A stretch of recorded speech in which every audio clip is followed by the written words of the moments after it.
Hello everyone, साला सहायक YouTube channel में आपका बहुत बहुत स्वागत है। और आज के इस वीडियो में हम बात करने वाले हैं कि कंप्यूटर अनुदेशक की जो नई वैकेंसी आई है उसमें कंप्यूटर अनुदेशक को कितना वेतन दिया जाएगा और उसकी ग्रेड पे क्या रहेगी और उसको इन हैंड कितनी सैलरी मिलेगी प्रोबेशन में, और प्रोबेशन पूरा होने के बाद कितना वेतन मिलेगा। ये सभी बातें आज हम इस वीडियो में डिस्कस करने वाले हैं। उससे पहले अगर आप हमारे चैनल पर पहली बार आए हैं तो प्लीज़ इस वीडियो को लाइक और चैनल को सब्सक्राइब कीजिए ताकि आपको ऐसी इन्फॉर्मेटिव जानकारी हमेशा मिलती रहे। तो दोस्तों, अगर कंप्यूटर अनुदेशक की बात की जाए तो कंप्यूटर अनुदेशक जो है विद्यालयों में और अन्य संस्थानों में कंप्यूटर से संबंधित काम करने के लिए ये पोस्ट रखी गई है।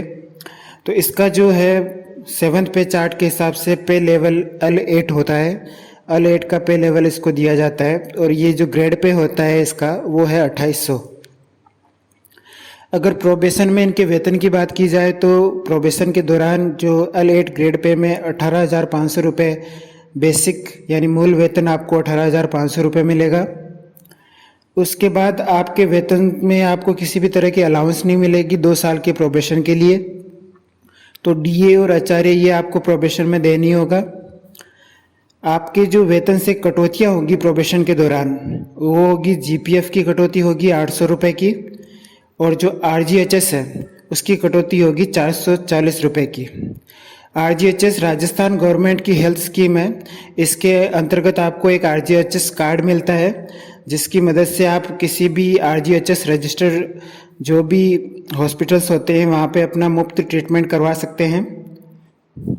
तो इस प्रकार प्रोबेशन में आपका जो वेतन से टोटल डिडक्शन होगा वो 1240 रुपये का टोटल डिडक्शन होगा, और 18,500 मूल वेतन से जब आपका 1240 का कुल डिडक्शन घटा दिया जाएगा तो आपको जो नेट पेमेंट मिलेगा प्रोबेशन में वो होगा 17,260 रुपये। यानी एक कंप्यूटर अनुदेशक को 2 साल तक सिर्फ 17,260 रुपये का मूल वेतन इन हैंड मिलेगा। इसके बाद जब आपके 2 साल पूरे हो जाएंगे और आपको जो अलाउंसेस सेंक्शन हो जाएंगी तो आपको उसके बाद डीए भी मिलेगा और आचार्य भी मिलेगा। तो प्रोबेशन ख़त्म होते ही आपकी जो मूल वेतन होगा वो 7th पे चार्ट के हिसाब से आपको मूल वेतन मिलेगा 26,300 रुपये। डीए की बात करें तो डीए जो है हर 6 महीने में परिवर्तित होता रहता है। वर्तमान में जो है डीए की रेट 42% है और हर 6 महीने में इसमें 3 से 4% का इंक्रीमेंट लगता है। तो आज से जब भी आपका प्रोबेशन कंप्लीट हो तो वो हर 6 महीने में अगर आप 3% का इंक्रीमेंट लेके चले तो उस हिसाब से जो डीए होगा उस टाइम उसके हिसाब से आपको डीए मिलेगा। तो अभी जो 42% डीए के हिसाब से देखी जाए और आपका मूल वेतन जो प्रोबेशन के बाद होगा वो 26,300, तो 42% डीए के हिसाब से आपको मिलेंगे 11,046 रुपये डीए के, महंगाई भत्ते के। उसके बाद आचार्य की बात की जाए तो आचार्य आपको कितना मिलेगा ये डिपेंड करता है कि आपको पोस्टिंग कहाँ मिलती है। आचार्य की 2 श्रेणियाँ होती है मूलतः, एक वाई श्रेणी जिसमें 9% आचार्य मिलता है और एक जेड श्रेणी जिसमें 18% आचार्य मिलता है। बीकानेर, जयपुर, जोधपुर, कोटा और अजमेर, अगर इन मुख्यालयों में आपको पोस्टिंग मिलती है तो वहाँ पे आपको आचार्य जो है 18% मिलेगा। ये जेड श्रेणी के में आते हैं। और वहीं जो वाई श्रेणी के जो है इनके अलावा कहीं पे भी अगर किसी भी डिस्ट्रिक्ट में आपको पोस्टिंग मिलेगी तो वहाँ पे आपको जो आचार्य है वो 9% मिलेगा। तो मान लीजिए अगर आपको वाई श्रेणी यानी 9% मिनिमम आचार्य हम लेके चले तो आपको जो आपकी बेसिक पे कुल आचार्य मिलेगा वो 2,367 रुपये का मिलेगा। तो इस प्रकार प्रोबेशन में वर्तमान के 42% डीए और 9% आचार्य को कंसीडर करें तो आपकी प्रोबेशन ख़त्म होने के बाद जो बेसिक आपको मिलेगी 26,300, उसके हिसाब से आपको ग्रॉस पेमेंट मिलेगा 39,713 रुपये।